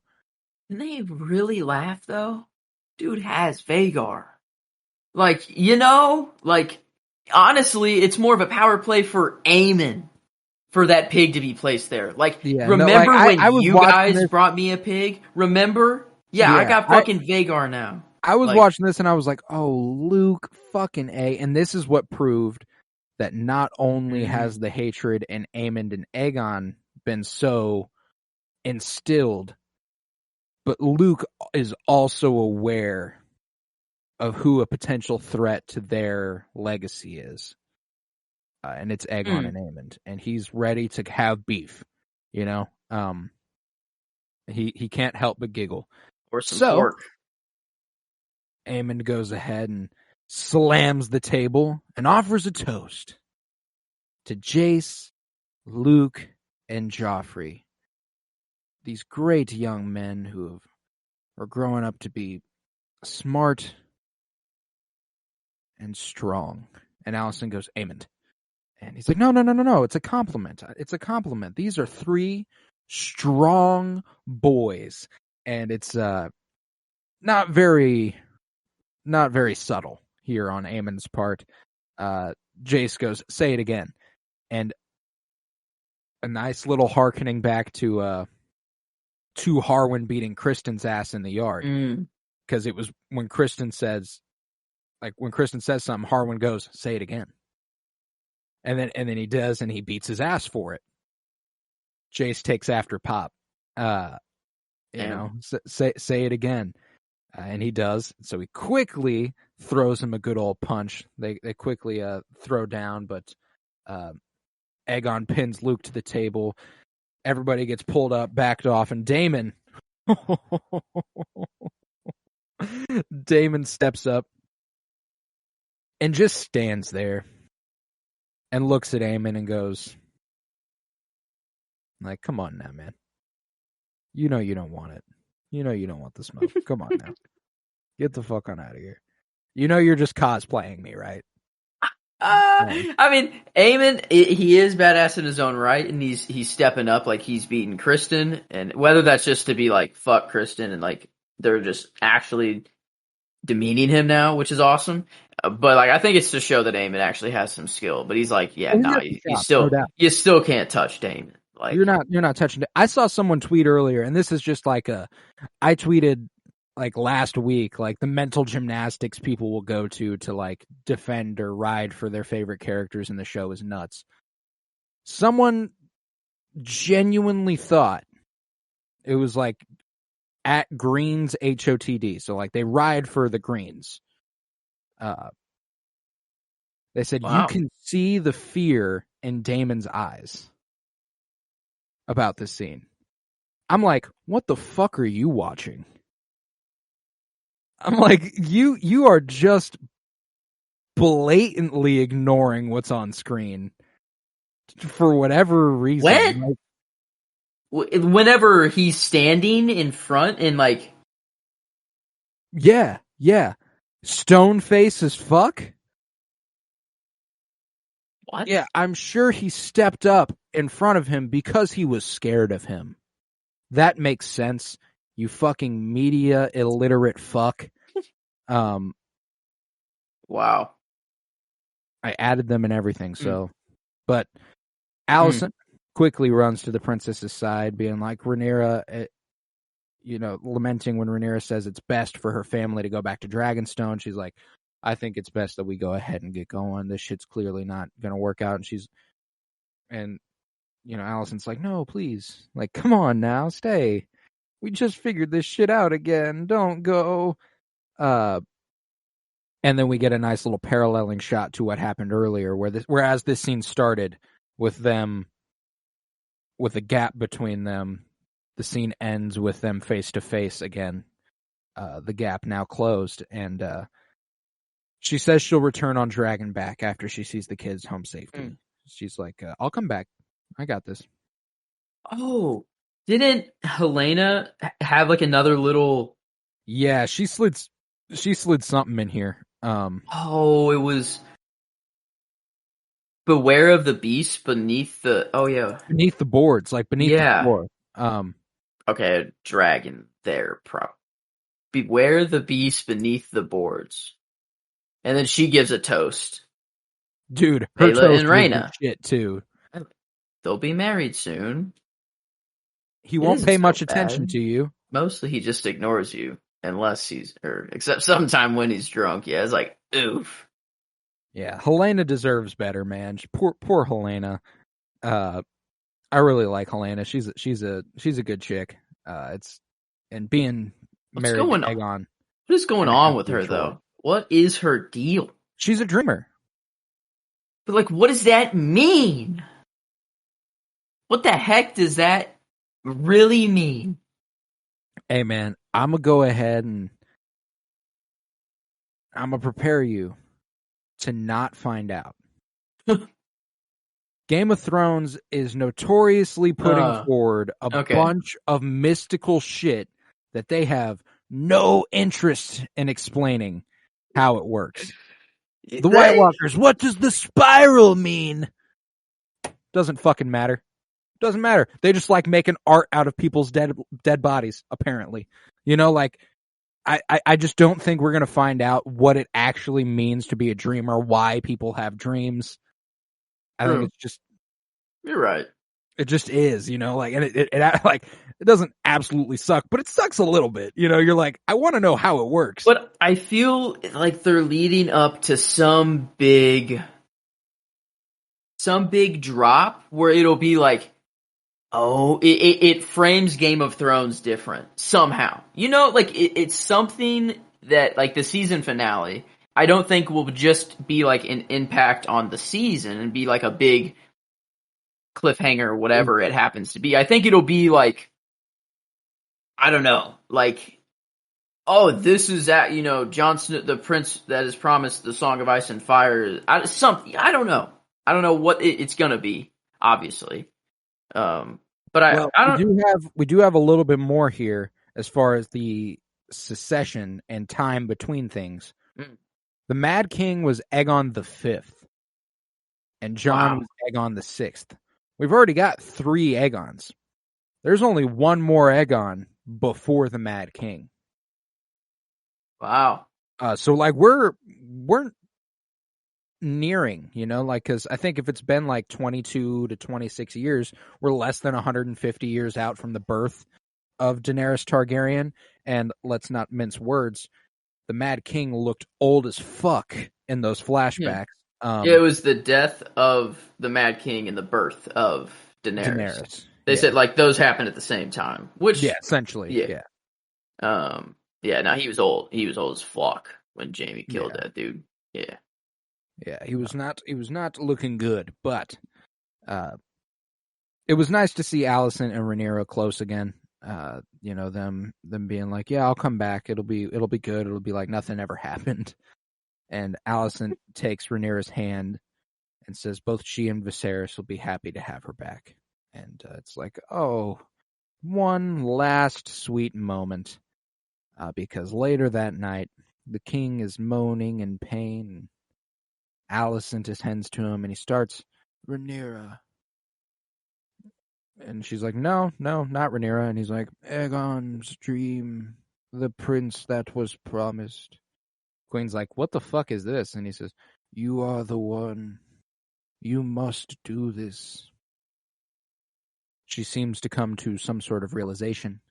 She says, I understand, my king. She leaves the room.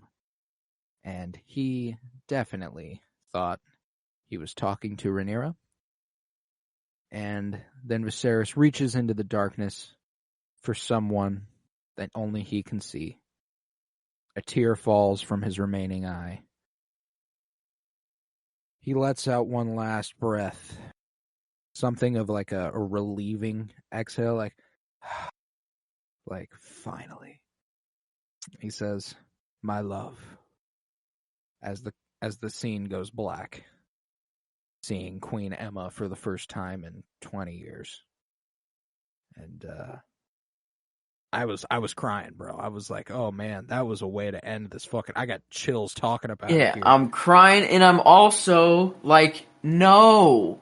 Like, you just resolved all of this, and now you gave Alicent the perfect fuel. The Dance of Dragons is predicated on a massive misunderstanding. Like, that's what did it. That's what, and don't get me wrong. It's a reach for her to believe this is directed to her. Oh, she knows it's not directed to her. But she's like, I'm taking it this way. Yeah. The king said this to me. And that's I don't need him anymore. Goodbye. She left. Yeah. Yep. She seemed really cool and back in the saddle for like half a second. And then as soon as she got an opportunity, an opening that seemed like, oh, things can go our way again, she's going to run with this and be like, the fucking king told me Aegon is who he wants on the throne. He said Aegon, the prince who was promised, you are the one. And how the heck can, like, Rhaenyra's response would be like, no, actually, that's just a dream that is a secret that has been told to every king. Like, everyone's going to be like, yeah, right. Like, that's the thing, is that it's so unbelievable. Like, Alicent's side's so unbelievable, but in the eyes of the public, Rhaenyra's not going to be believed. Than Rhaenyra's thing. Yeah, it's like, no way. Like, this is how it happened, but like, it makes sense. Like, it does make sense. The war that killed the dragons predicated on him meaning to talk to Rhaenyra in his last moments when he was talking to Alicent. I don't know. Maybe for the Ice King to fall, the dragons had to fall too. You can't have both of them exist afterwards. Maybe it's like maybe this is just how it had to go down. They needed to go out together, and taking out dragons takes a lot of time. The last 3 dragons are born at the same time Viserys dies. The eggs being laid and stuff. I think that's kind of cool.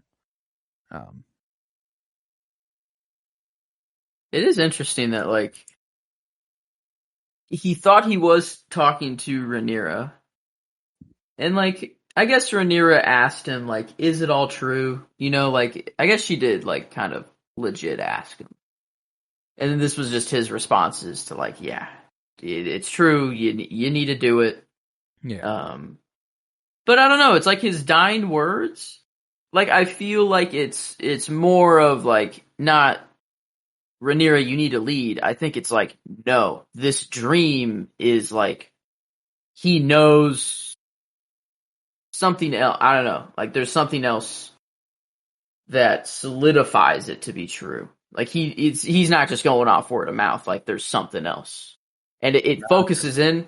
It focuses in on the dagger again after Alicent leaves, and it makes like this mystical sound. And obviously that could be. It's like I mean, come on, it's the dagger. You know, That it's like kills oh, them. like look, you know, here it is again. But I mean, it could be like that's where the magic could come from. The dagger, you know, like I don't know, like it could be a magical dagger that the one who wields it is. Well, that's what she said. Like that's what he presents to her whenever he tells her the first time that this is the dream. What was the message hidden in the the blade? message hidden in the blade? I can't remember. Is it just a song of ice and fire? I think it might literally just like is the prince who's promised, or maybe is it the prince who's promised? I'm not sure.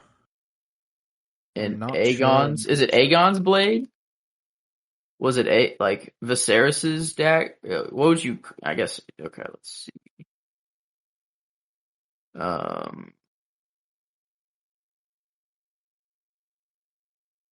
Before Aegon's death, the last of Valyrian pyromancers hid his song in the steel. So they from wrote... my blood comes the prince that was promised, and his will be a song of ice and fire. So it's just Aegon literally saying that Jon Snow will have my blood. Well, no. No, yeah. And his will be a song of ice and fire. Yeah. And okay.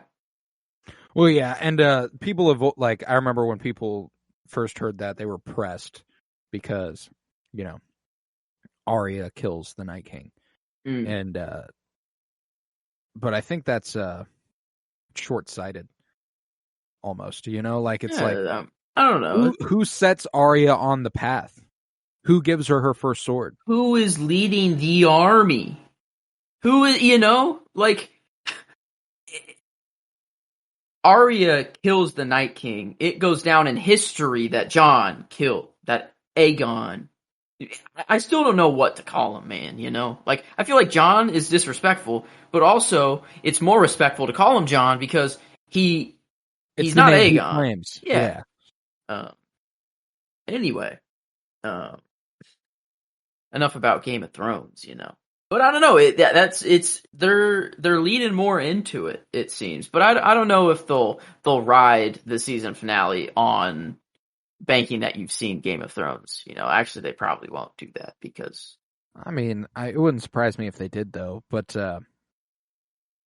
that's the thing, though, is that I don't know what new information they could present that would be like, oh, this changes our understanding of Game of Thrones so much. You know, like it would be. It'd be cool for them to present something that was like a new, like if Rhaenyra had a dream in the finale. Like that would be like, that's the, or like Helena, they like show us Helena having a dream, and that's what does it, you know, like that would be cool, but like it reframes the dream in a completely new light. Like it shows that it's not just Targaryens that are destined to be a part of that fight or anything, but it was always supposed to be, you know, like the job was to unify the Seven Kingdoms, and the Targaryens and the North come together. The Targaryens killed Ned Stark's dad. You know, like they killed Ned Stark's dad. They killed Ned Stark's brother. Like it was unlikely for them to come together, and that's what they do, and that's how they defeat the Night King, because they were all North. comes Yeah. together too. Like the Yeah. Wildling North, it's literally the Song of Ice and Fire. Like, I mean, it's like, I mean, in the Blade, from my blood comes the prince that was promised, and he will be a Song of Ice and Fire. Like, we know that. Like, it's like, that's not like a hidden message that's like, ooh, I wonder if it'll come true. It's like, we got that. So it's not like there's anything hidden in there, you know? Like, there's no way that John's not the prince that was promised, right? And like, they're gonna be like, oh, it's actually. Well, and that's the other I thing don't too, know. that I think people take prophecies a little too literally. Oh, that's fair. Yeah. Like, It could just be some shit a king made up. it could just be some shit somebody interpreted once, you know? And like, from my blood comes the prince who was promised. Like, without Jon Snow, without Daenerys Targaryen, both of Aegon's blood, Arya doesn't just go seek out the Night King and kill him on her own. You know, like, it's not like she's just like, oh, I'm gonna go find this motherfucker. You know what I'm saying? Like, if they don't organize and fight under the tutelage of Daenerys and Jon, it doesn't happen. Like, it's that simple. Like, it's not like the prince who was promised was literally destined to murder the Night King. They were destined to cause the death of the Night King and end the Long Night. I don't think it literally means Arya is the prince who was promised. You know, I think it's just, Yeah. Okay. I think it's just like any other prophecy. You know, like a shit in Star Wars, the Chosen One prophecy. They'll bring balance to the Force. You know, it's up for interpretation a lot. I think it's pretty set in stone who is, but you know, like it can be interpreted in any number of ways. It's not it's not one thing is correct. I dig. I mean, I don't know. I was against watching the Next Ons initially, but now knowing that they like they jump so far in time sometimes, if I didn't watch the Next On, I'd be like kind of confused initially sometimes. Did you watch this one? One time. Like I was kind of more, I didn't really pay attention, I guess. No, yeah. It's not a time jump. We're picking up right there. And it's, you know, it's Otto. I think it kicks off with Otto going, "The king is dead." Mm-hmm. Like, Viserys did die here. There's zero doubt. Sure. And then Alicent picking up with Otto informing people that the king is dead. It's like the next day. Yeah. I think we're done with time jumps. I think they've gotten us to this point so that they don't have to do time jumps anymore. I see. Yeah. That even- makes sense. Yeah. Because Maybe why? even in season 2, you know, like Oh, you think like this is the last big time jump at substantial all? time jump. Yeah. I could see that. I could see maybe like until maybe this is like a legitimate like year-long internal struggle that just lasts forever, and then once that's over, then they're like, all right, fuck, there were 3 years where nothing really happened, or I don't know, maybe then they go back, whatever. Exactly. But yeah, I mean, Alicent's right says right away, like he told me he wished for Aegon to be king. Yeah. And She's running with that. Yeah, I mean, the door remains shut until we finish our business. Is it just going to be like Civil War in the Red Keep only, you know? Like, is it just like... Well, they're probably, it's going to be war, so they're probably going to call the banners, and it's going to be like, all right, the bannermen for House Targaryen are going to split up because they're going to choose who they back. You know, like, it's going to be bloody. It's going to be a fucking war, you know? It's not going to fuck around. And Larys comes back here and says that he found... Oh, fuck! There was in the episode, Daemon's previous wife, yeah, and who was the girl that came back to report to her? Oh, Massaria, yeah. Forgot about that. She's got her little spies in there. Who was that spy, and what did she do? What did she see that she's... She was in the... I think there were multiple points where she's involved. She was helping Allison get ready at one point. So she's like... She's up there. Her spies are in there. Okay. Wow. Yeah, that was interesting. Like, they just threw that in there. Like, I completely forgot about and I was like, no, not Damon pulling up about to commit more crimes, because that's his crime hoodie. You know, whenever he's got the hood up, he's about to do some crime. Yeah, no.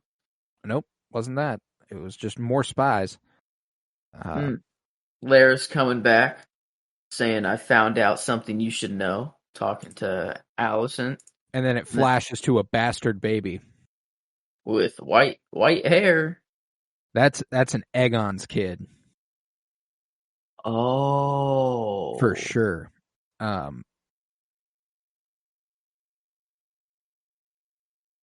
the...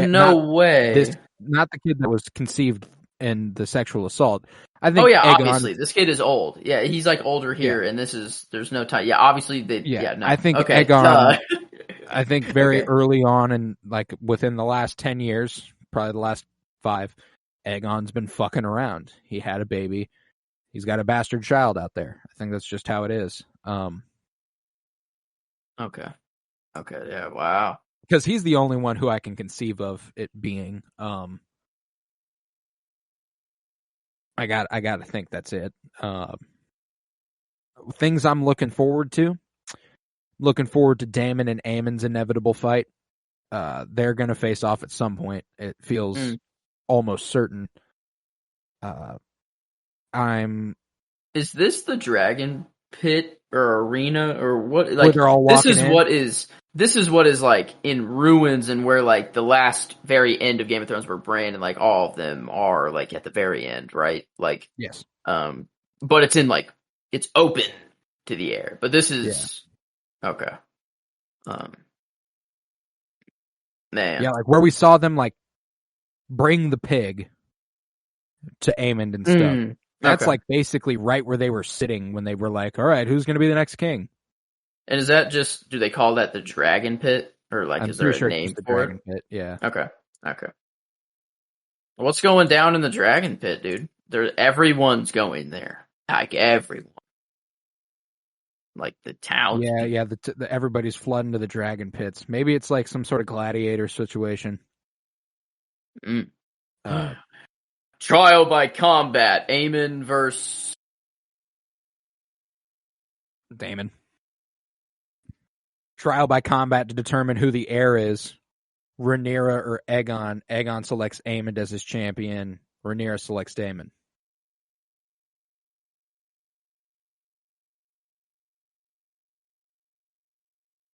Well, I mean, would both of them make it out alive? Or does Daemon die? Or does Daemon kill him? One of them could just tap out.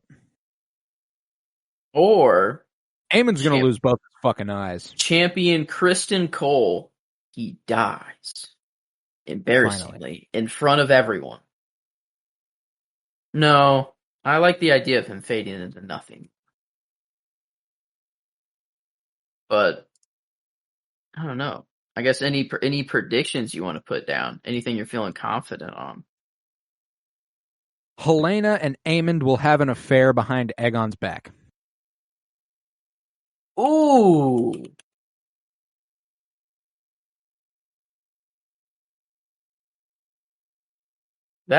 I like that. Just be like, Aegon, I'm sorry, dude. You got nothing going for our family, and you suck. Sorry, goodbye. I got the dragon. I'll be the king. Kill you. And there was that scene last week where they were younger, and they were both looking at Helaena, and Aemond was like, "Oh, if only they betrothed us." Like, you're right. I think it's. I mean, it's pretty fucking weird, but yeah. I think that's kind of where we're heading. Wow, imagine having an affair with your brother with your brother. She has Yeah, an like, affair with you're her cheating on brother your husband. Cheating on with your your brother brother. husband with your brother. Yeah. Wow. All sorts of sick and twisted. Okay. I dig. I think I like the idea of a trial by combat for something. I don't know if it'll be a trial by combat for the who's seated on the throne. I think that's more of, well, I don't know. I don't know what it's going to be over, but I think the idea of a trial by combat is happening, and it'd be sick if like both have a dragon. If it's like Pokemon style, Yeah, like right. it's like do the dragons fight too? Maybe And so. I think the likely matchup would be Damon and Aemon, which would be sick. So I think I don't know. I'll put that down. Just Damon v Aemon Pokemon battle in the Dragon Pit. Yeah, see? You ready to throw a rating at this bad boy? Ooh, okay. I mean, We got 3 ratings. We take the average of these, and it becomes our overall rating for the episode. We got enjoyment, just how much we're digging the episode. We got genre, just how well it fulfills its genre, this being that fantasy Game of Thrones ass shit, and this was another damn good Game of Thrones episode. And critical rating, and that's all things considered: writing, direction, cinematography, acting, score, and I have a feeling this one's going to do pretty damn good. So, at enjoyment, I'm at another 10. whew, if an episode of television gave me to cry that much, It's a 10. and I'm still looking forward to like next week. Like that's the thing, is that it wasn't just like sob story the whole time. It was like sob story that is pushing the story forward. Right. Like, and it's this is undoubtedly a 10. In enjoyment. And Genre-wise, we've got some more intrigue. Got a dude's head getting cut off in court. boom. Got a prophecies and misunderstandings of said prophecies, and Viserys the family taking that returning. walk, his man. walk there. This is an all-time Game of Thrones episode, man. I'm really I don't know if it's like, is it 10 out of 10 Game of Thrones episode type shit, or is it like 9.5, 9.75? I think it's like 9.5. It just like just a little half a point. You know, it's like I don't know what is missing necessarily. But it just felt like the focus more was on the emotion, on the story, on I don't know. It didn't feel like, not as much conniving, not as much classic Game of Thrones elements. Yeah, you don't have any Larys in there at all. This episode, it's a little more nice than we've gotten used to. It's just these two families, and we're trying to get them to come together as one. Yeah. So I feel like 9.5 is fair here. Now, critically, this is as good an episode of television as I've ever watched. Beautifully shot, brilliantly acted, exquisitely well written. The score, oh fuck. The score was brilliant. I struggle to find a place where this didn't succeed. How do Emmys work? Like, is it per season? Can they do it per episode? Like, they can specifically cite episodes for which they want to nominate someone.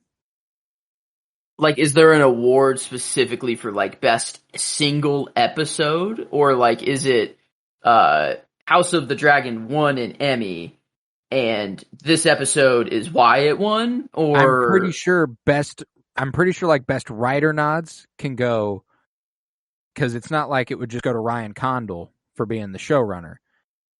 Different people write specific episodes, and different people will be awarded depending on what they wrote. Okay. So it can get down to like best director.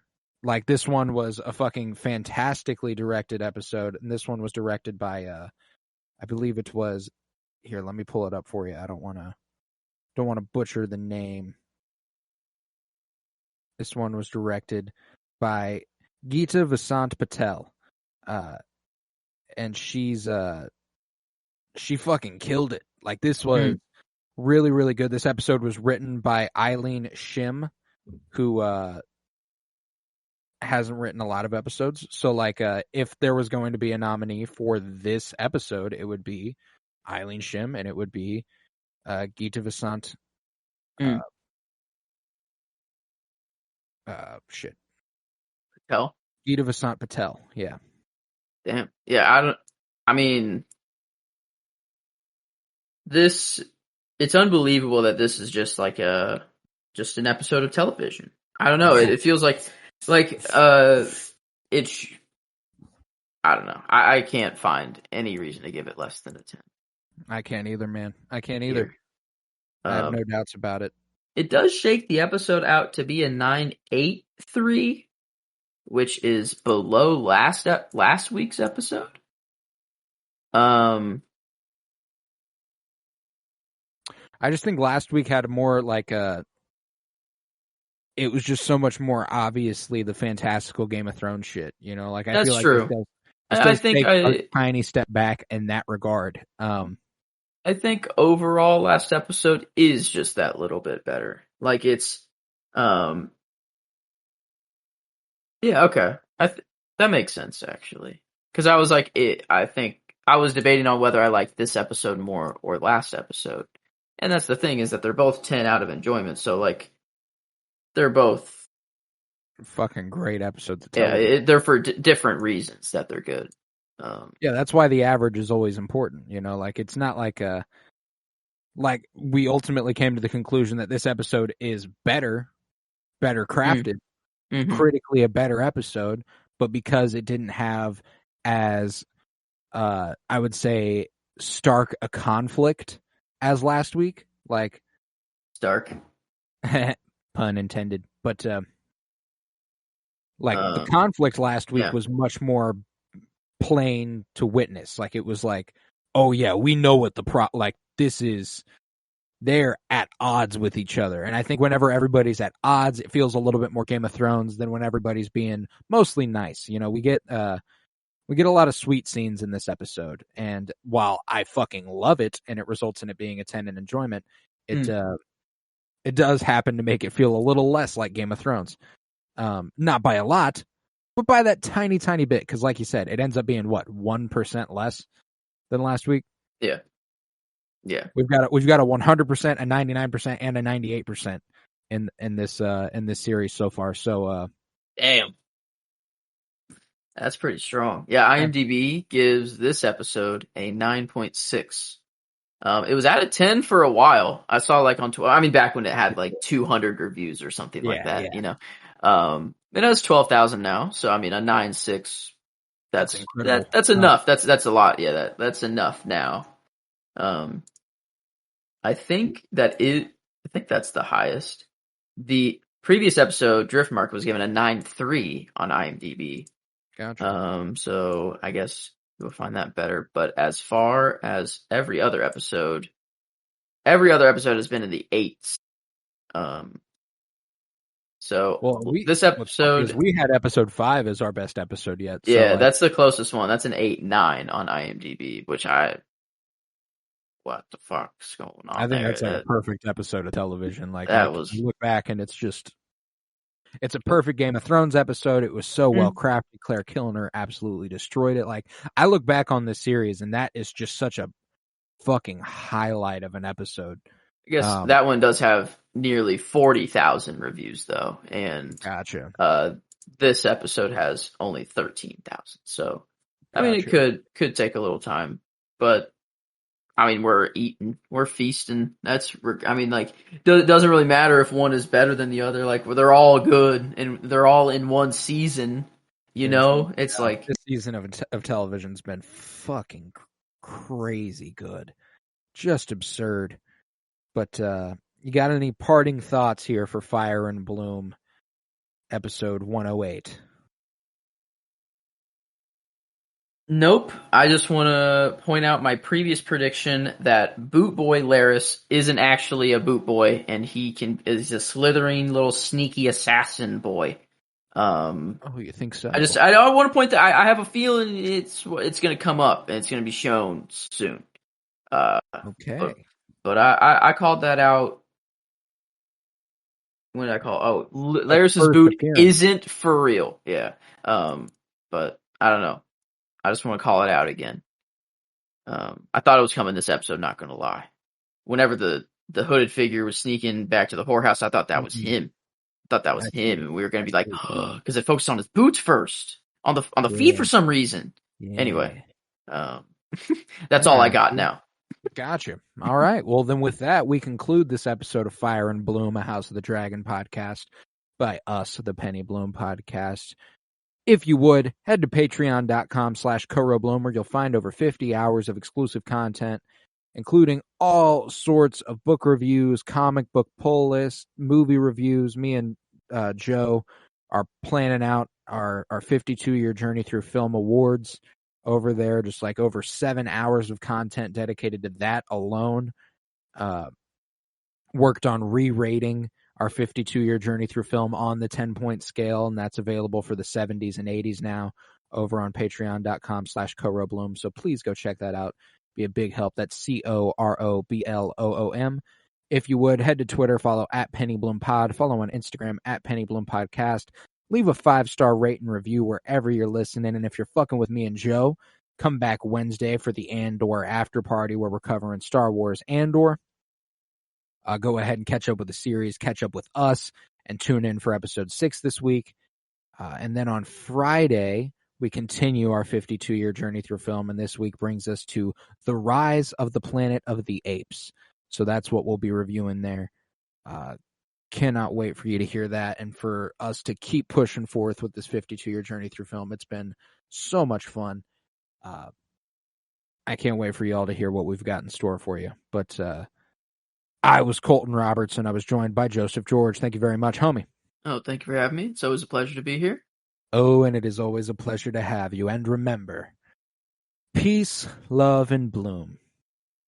And he can keep his tongue.